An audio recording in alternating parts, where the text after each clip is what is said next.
अस्सलामुअलैकुम वरहमतुल्लाहि वबरकातुहू।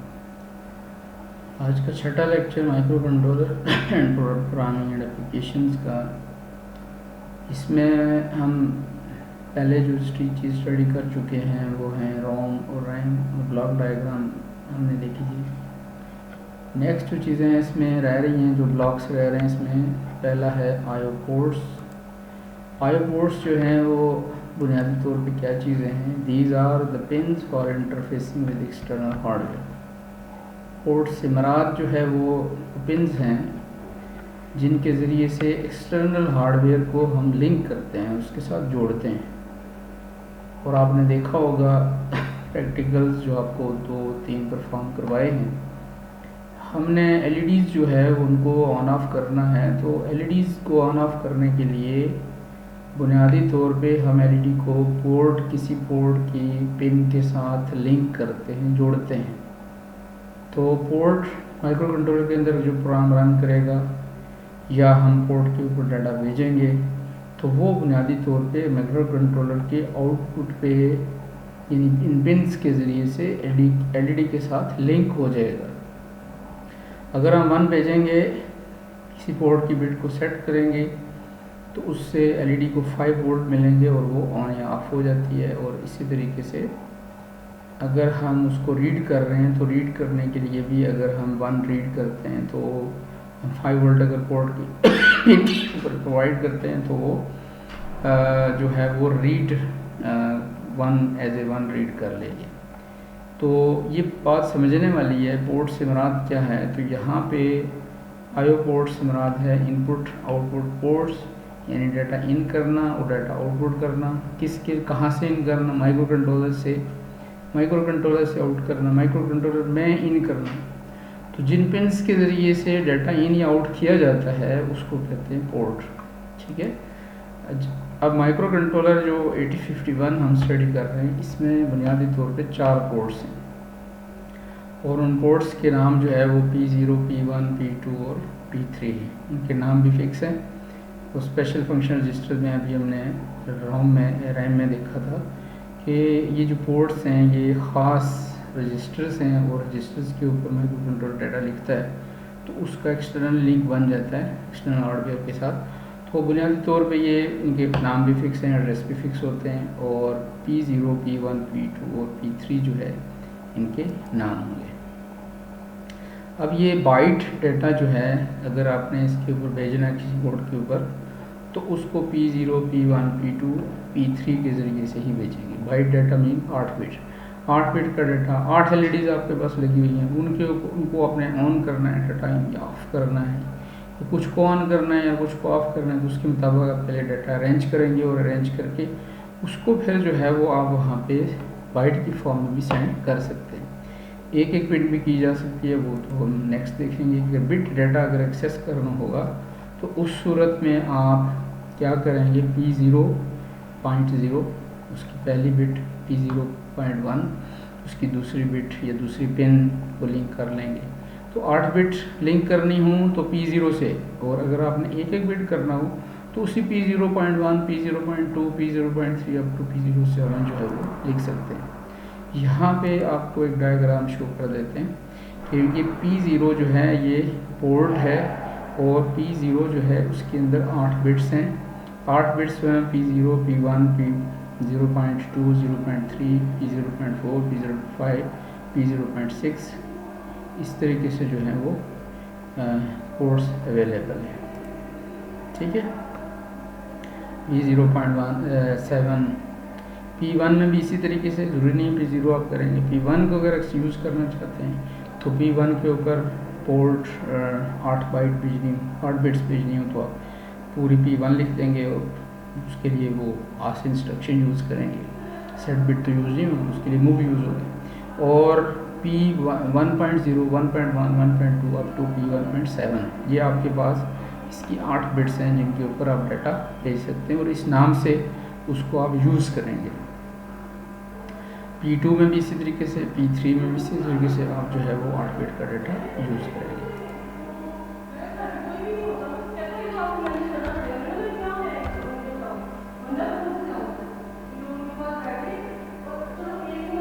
नेक्स्ट जो है वो ये जो पोर्ट्स की हमने बात की है, तो 4 पोर्ट्स हैं, 8 बिट की एक पोर्ट है, तो टोटल ये 32 पिन्स बन जाती हैं। इन 32 डिफरेंट एलईडीज़ को ऑन ऑफ करवाया जा सकता है, 32 बिट का डाटा जो है एक्सेस किया जा सकता है।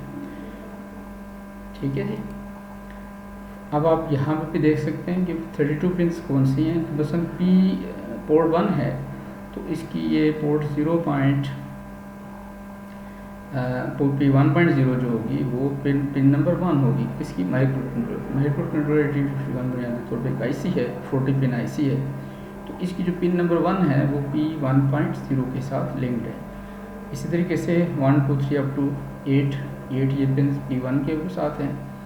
पोर्ट 3 जो है वो 3.0 10 नंबर पिन है और 3.7 17 नंबर। तो 10 से लेके 17 तक की 8 बिट या 8 पिन्स जो हैं वो यूज़ होती हैं पोर्ट 3 के लिए।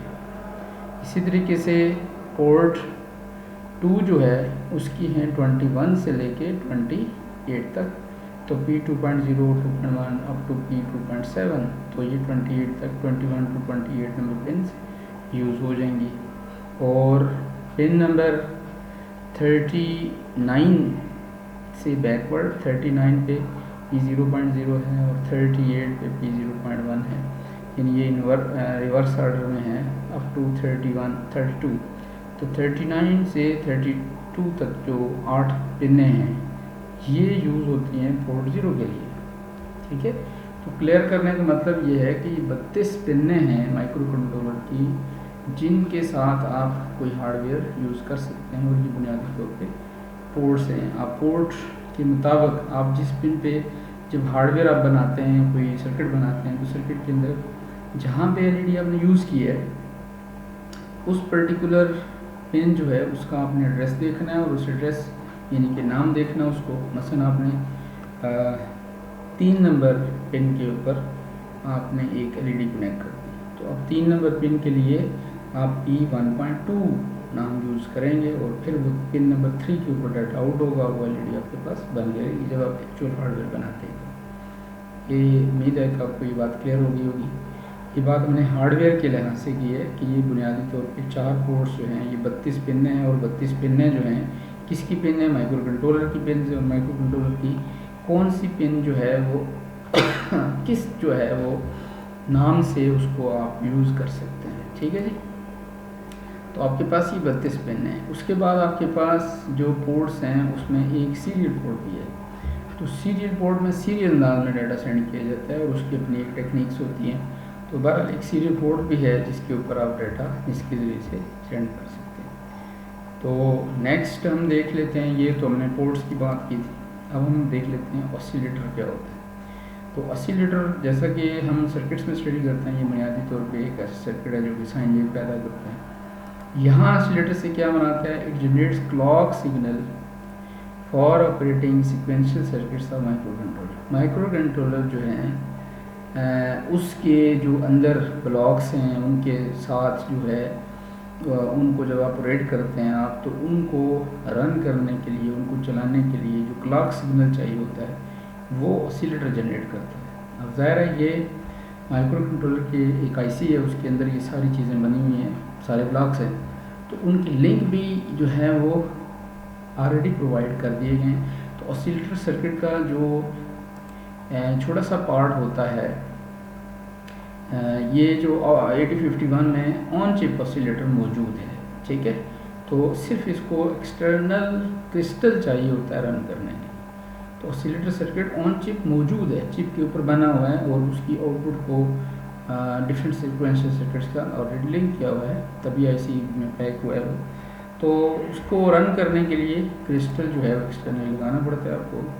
अब क्रिस्टल जो है quartz crystal oscillator is connected eight pin number XL81 या पिन नंबर 19, नाम इसका एक्सटल या क्रिस्टल 1 और क्रिस्टल 2, यहाँ पिन नंबर 19 और पिन नंबर 18, ये 2 पिन हैं जिसके ऊपर आपने एक्सटर्नली ऑसिलेटर या क्रिस्टल लगाना पड़ता है। ठीक है जी, और इस क्रिस्टल जो है ऑसिलेटर क्रिस्टल जब लगाएंगे तो इसके साथ आपको 230 पिको फैरेड के कैपेसिटर भी लगाने पड़ेंगे। ठीक है, यहाँ से आप देख सकते हैं ये पिन नंबर 19, 18 दो पिन, इसके ऊपर यहाँ पे क्रिस्टल आपने यूज़ कर लिया और यहाँ पे 30 पिको फैरेड के दो कैपेसिटर लगा के इनको ग्राउंड कर देना। तो ये जो है एक्सटर्नल सर्किट लगेगा और बाकी जो इसका एम्पलीफायर और जो भी सेटअप होता है वो इसके अंदर मौजूद है ऑलरेडी। ठीक है जी। अब ये जो 8051 माइक्रो कंट्रोलर है ये 12 मेगाहर्ट्ज़ के ऊपर ऑपरेट करता है। आई थिंक ऑसिलेटर क्लियर हो गया आपको। अब हम देखते हैं उस टाइमर क्या चीज़ है। तो टाइमर जो है ये पार्ट है माइक्रो कंट्रोलर 8051 का, विच है 3 जनरल फंक्शन। इसके फंक्शंस 3 हैं, 3 काम करने के लिए इसको यूज़ करते हैं। पहला, कीपिंग टाइम एंड और calculating amount of time between events. किसी इवेंट के लिए कोई टाइम आपने रखना है कि कितनी देर के लिए फलां चीज़ करनी है, तो उसके लिए भी यूज़ किया जा सकता है, या तो इवेंट्स के दरमियान टाइम को कैलकुलेट करने के लिए। दूसरे नंबर पे counting the events themselves. Externally कोई इवेंट्स हैं, पिन किसी पिन के ऊपर अप डाउन आ रहे हैं तो उसको काउंट करने के लिए भी यूज़ किया जा सकता है।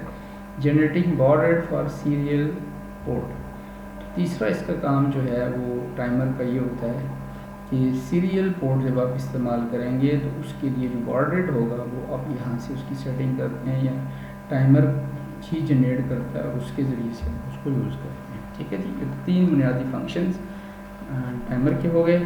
अब जो 8051 माइक्रो कंट्रोलर है इसमें 2 16 बिट के टाइमर्स होते हैं, 2 टाइमर्स होते हैं और 16 बिट का एक टाइमर होता है। तो इस टाइमर्स के नाम है टाइमर 0 एंड टाइमर 1। टाइमर का फंक्शन जो है वो समझने के लिए टाइमर कैसे काम करता है, यहाँ पे एक ब्लॉक डायग्राम बनाई गई है, इसको अगर आप समझ लेते हैं तो यहाँ से आपको समझना आसान हो जाएगा। अब टाइमर जो है इसको आप समझ सकते हैं कि ये बुनियादी तौर पे एक जो है वो आपके पास काउंटर, जैसे आपने पढ़ा है सेकेंड इलेक्ट्रॉनिक्स में, तो ये काउंटर सर्किट होता है बुनियादी तौर पे। अब ये काउंटर सर्किट कहाँ पे है, यहाँ पे बना है TL0 TL0। ये 8 फ्लिप फ्लॉप 16 फ्लिप फ्लॉप्स लगे हुए हैं जिनके ऊपर टाइमर जो है वो मतलब टाइमर अपनी क्लॉक्स बढ़ाता है, यहाँ से उसको कंट्रोल किया जाता है। अब टाइमर जो है इसके फंक्शंस और इसको ऑन ऑफ करवाना 2 काम है। तो ऑन ऑफ करवाने के लिए ये जो पार्ट है यहाँ पे ये वाला एक पार्ट यूज़ होता है। ठीक है, इसको अगर मैं बॉल पेन यूज़ करके आपको बताऊं तो ये जो पार्ट है ये टाइमर को ऑन ऑफ करने के लिए, यानी एक क्या काम, इसको ऑन ऑफ करना। तो ऑन ऑफ करने के लिए इसको यूज़ किया जाता है। ऑन ऑफ करने का मतलब क्या है कि आपने किसी इवेंट के दरमियान को वक्फा काउंट करना है, किसी चीज़ को काउंट करना है, तो टाइमर हर वक्त चल नहीं रहा होता, आप इसको एक पर्टिकुलर इंस्टेंट ऑफ टाइम पे ऑन कर देते हैं, तो वो फिर उस इंस्टेंट ऑफ टाइम और फिर जो नेक्स्ट आप ऑफ करेंगे तो उसके दरमियान जो चीज़ होगी वो आपको बता देगा। तो इसको ऑन करने के लिए ये सीक्वेंस है। अब इसके को बुनियादी तौर पे 3 बिट्स के ज़रिए से कंट्रोल किया जाता है। ठीक है, मतलब ये 3 बिट्स हैं बुनियादी तौर पे। तो 3 बिट्स कहाँ पे हैं, ये रजिस्टर्स के अंदर है। टाइमर कंट्रोल या टाइमर फंक्शन के लिए 3 जो हैं वो वहाँ पे रजिस्टर्स हैं और रजिस्टर के अंदर बिट्स हैं, एक TR0। तो इसके ज़रिए से टाइमर को ऑन करना पड़ता है। टाइमर को इसको बंद करेंगे तो टाइमर ऑन हो जाएगा बशर्ते कि गेट की पिन 0 होगी। तो गेट की पिन 0 करेंगे तो उसके ज़रिए से टाइमर TR पिन के ज़रिए से ऑन हो जाएगा। ठीक है, और TR को जो 0 करेंगे तो ऑफ हो जाएगा, बंद करेंगे तो ऑन हो जाएगा। अगर TR की बिट को अगर आप बंद कर देते हैं तो उस सूरत में आपको फिर इस पिन के ज़रिए भी दो चीज़ें करनी पड़ेंगी। एक इस बिट को बंद करना पड़ेगा और साथ ही आपको एक्सटर्नल हार्डवेयर है इसको बंद करेंगे तो ये चलना शुरू कर देगा। यूँ समझें कि अगर आपने इंटरनली सॉफ्टवेयर के ज़रिए से कंट्रोल करना है तो हम फिर गेट की पिन को 0 कर देते हैं और उससे फिर सिर्फ सॉफ्टवेयर के ज़रिए कंट्रोल आ जाता है। और अगर आप चाहते हैं नहीं, ये एक ऐसी एप्लीकेशन है, मिसाल आपको दे रहा हूँ कि फ़र्ज़ किया आप कहते हैं आपके पास कोई तस्बीह है, काउंटर जैसे बना हुआ है, या कोई और हार्डवेयर है जिसका आप बटन आपने प्रेस करना है तब वो काम करे, वो काउंटिंग शुरू कर दे, वो काम करे, तो उसके लिए बेज़ाहिर है आपने एक्सटर्नल हार्डवेयर का लिंक बनाना है। तो एक्सटर्नल हार्डवेयर का लिंक बनाने के लिए आपको इंटरनली दो चीज़ों को यूज़ करना पड़ेगा। एक गेट की पिन को 1 कर देंगे और साथ TR को 1 कर देंगे, तो उससे फिर ये जो पिन है इसके ऊपर जब आप 1 देंगे तो इससे टाइमर चलना शुरू कर देंगे। ये टाइमर चलाना है। दूसरी चीज़ कि टाइमर को हम यूज़ करते हैं फॉर टाइमर एंड काउंटर। तो अगर आप टाइमर के तौर पे यूज़ कर रहे हैं तो फिर ऑसिलेटर की फ्रिक्वेंसी को 12 dB से डिवाइड करके डायरेक्ट इसको अप्लाई कर दिया जाता है। तो जितनी देर तक के लिए ऑन होगा इतनी क्लॉक्स यहाँ पे जाएंगी और इतना टाइम लग जाएगा। फॉर एग्जांपल एक्सटर्नल क्रिस्टल जो है वो 12 मेगाहर्ट्ज़ का है और 12 से डिवाइड करेंगे आपके पास 1 मेगाहर्ट्ज़ आ जाएगा या 1 माइक्रोसेकंड की एक क्लॉक होगी। तो अगर आप इसको यहाँ से ऑन करते हैं और यहाँ से एक क्लॉक अप्लाई, दूसरी क्लॉक अप्लाई की, तो आप कुछ देर के बाद बंद करते हैं तो उस वक्त तक 10 क्लॉक्स फ़र्ज की चल पड़ी हैं। तो इसका मतलब है कि टाइम कितना गुजर चुका है, वो 10 माइक्रोसेकंड गुजर चुका है। तो बहरहाल कहने का मतलब ये है कि इस तरीके से हम इसकी एडजस्टमेंट कर सकते हैं ऑन कर। तो एक है कि हम इसको टाइमर के तौर पे यूज़ करें, तो उस सूरत में आप इस बिट को यानी ऑसिलेटर से ये क्लॉक लेता है, ठीक है। आपने सेकेंड ईयर में काउंटर पढ़े हुए तो काउंटर पे तो क्लॉक पल्सेस को काउंट करता है। तो क्लॉक पल्सेस कहाँ से आ रही हैं? क्लॉक पल्सेस आ रही हैं ऑसिलेटर से, अगर आप इसको टाइमर के तौर पे यूज़ करें। अगर इसको आपने काउंटर के तौर पे यूज़ कर रहे हैं तो फिर ये T0 पिन है, यहाँ से जो है वो डाटा इसको मिलेगा, इसको क्लॉक मिलेगी, यहाँ से क्लॉक मिलेगी। तो यहाँ से ऑन हुआ और यहाँ से उसको क्लॉक मिल रही है, ठीक है। तो हार्डवेयर लिंक जो है इसमें भी मौजूद है कि आप हार्डवेयर के ज़रिए से भी इसको ये int0 पिन के ज़रिए से ऑन ऑफ होता है और T0 पिन के ज़रिए से जो है वो उसको क्लॉक मिलती है। ये जितनी दफ़ा ये प्रेस करेंगे वो वैल्यू आ जाएगी उसके अंदर। तो कहने का मतलब ये सिंपल सा चीज़ है जिसमें ये अगर इसको हम देखें तो इसको सिंप्लीफाई करके देखें तो ये जो है वो टाइमर के तौर पे या काउंटर के तौर पे इस्तेमाल होगा, ठीक है जी। नेक्स्ट हम देख लेते हैं कि नेक्स्ट ब्लॉक जो है वो हमारे पास क्या है। तो नेक्स्ट हमारे पास है इंटरप्ट वाला ब्लॉक। इंटरप्ट जो है वो क्या है? An interrupt is an external interrupt that interrupts the microcontroller to inform that a device needs service. यानी माइक्रो कंट्रोलर के अंदर ऑसिलेटर है, या माइक्रो कंट्रोलर से किसी डिवाइस ने अगर उसको टाइम चाहिए, उसके मुताबिक काम करवाना है, तो फिर जो है वो एक उसको इंटरप्ट की जाती है, इंटरप्ट के ज़रिए से हैंडल किया जाता है। इसको आप ऐसे समझ सकते हैं कि मिसाल के तौर पे आप किसी बिल्डिंग के अंदर माइक्रो कंट्रोलर जो है वो लगाते हैं और उसकी डिफरेंट फंक्शनलिटीज़ हैं। अब वो डिफरेंट फंक्शनलिटी क्या हो सकती हैं? डोर ओपन क्लोजिंग हो सकती है, मॉनिटरिंग हो सकती है, वो चीज़ें भी कर रहा है, टेम्परेचर बता रहा है, इस तरह के मुख्तलिफ इवेंट्स कर रहा है। उसके साथ साथ आपने जो है वहाँ बिल्डिंग के अंदर आपने एक स्मोक सेंसर भी लगाया। अब देखें कि नॉर्मल फंक्शनलिटी वो कर रहा था, यानी टाइम आपको टेम्परेचर भी बता रहा था, डोर जो है वो ऑटोमेटिकली ओपनिंग क्लोजिंग वाला काम भी कर रहा था। लेकिन खुदा ना खास्ता किसी भी वक्त कोई जो है वो आग लग जाती है, स्मोक जनरेट हो जाता है। तो जैसे स्मोक जनरेट होगा तो फिर क्या करेगा कि इंटरप्ट होगी माइक्रो कंट्रोलर को, वो अपना काम छोड़ देगा जो पहले कर रहा था, क्योंकि आग लग गई है। तो अब तो टेम्परेचर बताना या डोर क्लोजिंग ओपनिंग वाला काम वो छोड़ के सबसे पहले फायर के रिलेटेड जो रिस्पॉन्स है वो उसने देना है। फायर रिलेटेड रिस्पॉन्स क्या हो सकता है? अलार्म ऑन करना हो सकता है और उसके साथ गेट को परमानेंटली खोल दे, बंदे को डिटेक्ट ना करे, इस तरीके से। या वहाँ पे कोई वाटर का जो है वो सिस्टम लगा हुआ है तो वो वाटर के जो वॉल्व्स हैं उनको ओपन कर दे। तो कहने का मतलब है कि कुछ भी हो सकता है, लेकिन ये एक ख़ास इवेंट आ गया है, एक ख़ास काम हो गया है उस बिल्डिंग के अंदर और उसको हमने माइक्रो कंट्रोलर के ज़रिए से रिस्पॉन्स करना है। तो रिस्पॉन्स कैसे करेंगे? जैसे ही इवेंट अकर होगा तो माइक्रो कंट्रोलर के अंदर जो इंटरप्ट सिस्टम है वो इनेबल हो जाएगा और उस पर्टिकुलर इंटरप्ट की कॉरस्पॉन्डिंग जो ख़ास फंक्शन परफॉर्म करने से पहले से डिफाइन आपने किए हुए तो वो फंक्शन परफॉर्म हो जाएंगे बाकी काम के अलावा, बाकी काम को छोड़कर। तो इसको कहते हैं इंटरप्ट कर देना, ठीक है। तो ये यहाँ पे हमें मुख्तलिफ जगह पे इसकी ज़रूरत पड़ती है।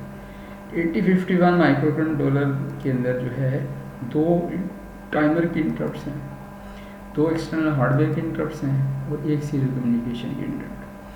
अब 2 ये खैर डिटेल्स हैं, इसको हम बाद में किसी वक्त स्टडी कर लेंगे। और एक जो है वो रीसेट की इंटरप्ट है। टोटल इसमें 6 इंटरप्ट सोर्सेज जो हैं वो मौजूद होते हैं। अब जो है जब इंटरप्ट आएगी तो क्या होगा, ISR और एग्जीक्यूटेड व्हेन इंटरप्ट है। जब कोई इंटरप्ट आती है तो बुनियादी तौर पे ISR एग्जीक्यूट होती है, ISR इंटरप्ट सर्विस रूटीन। ये हमने रोम में देखा था कि कुछ हमने ख़ास एरिया रखा हुआ है, वहाँ पे ISRs पड़ी हुई हैं, तो ISR को एग्जीक्यूट करना है, एग्जीक्यूट करता है माइक्रो कंट्रोलर जब कोई इंटरप्ट आती है। तो इंटरप्ट सर्विस रूटीन बुनियादी तौर पे एक सब रूटीन होती है, सेव एट स्पेसिफिक एड्रेस या इंटरप्ट वेक्टर, और automatically execute when interrupt event occur. जैसे ही इंटरप्ट आएगी तो ये ऑटोमेटिकली ये चीज़ एग्जीक्यूट हो जाएगी। ठीक है जी। अब इंटरप्ट जो है इनकी समरी देख लेते हैं। समरी मीन्स के इंटरप्ट कितनी हैं, टोटल 6 हमने देखा, यहाँ पे 5 इंटरप्ट्स, क्योंकि रीसेट जो है उसका फ्लैग नहीं होता या उसका वेक्टर तो होता है, लेकिन कुछ केसेस में उसको हम इंटरप्ट कंसिडर करवाते हैं, कुछ में कहते हैं नहीं। बहरहाल 5 जो हैं वो इंटरप्ट्स हैं। इनके नाम एक्सटर्नल इंटरप्ट 0, ये पिन नंबर 3.2 के ऊपर होती है, उससे रिलेटेड फ्लैग IE0 है और इसका वेक्टर 03H है, यानी कि इस एड्रेस के ऊपर ISR आपने डालनी है इससे रिलेटेड। टाइमर 0 की इंटरप्ट, इससे IF0 से ये इनेबल होता है, और एक्सटर्नल ये 0B एड्रेस के ऊपर आपने इसकी ISR रखनी है, या रोम की, ये रोम के एड्रेस है। एक्सटर्नल इंटरप्ट 1 ये IE1, और पिन ये इंटरप्ट एड्रेस जो है 13H है, इसके ऊपर आपने ISR रखनी है। टाइमर 1 P3.1 जो है ये इसकी पिन है, और इसके साथ आपने IF1 फ्लैग है, IF1 इस फ्लैग को यूज़ करती है ये इंटरप्ट, और I1BH जो एड्रेस है इसके ऊपर ISR रखनी है। सीरियल पोर्ट की 2 पिनें हैं, P3.0 P3.1, तो 3.0 3.1 2 पिन्स हैं, इनके ऊपर आपने इनको यूज़ करना है। और ये है RI and TI इनके फ्लैग्स हैं, और ये इसके रिलेटेड ISR आपने 2-3H एड्रेस के ऊपर रखनी होती है। तो ये जो हैं वो कुछ ब्लॉक्स थे माइक्रो कंट्रोलर के इनसाइड, जिनकी हमने जो है वो डिटेल स्टडी की है। आई थिंक आपको ये क्लियर होंगे। अस्सलामु अलैकुम व रहमतुल्लाह।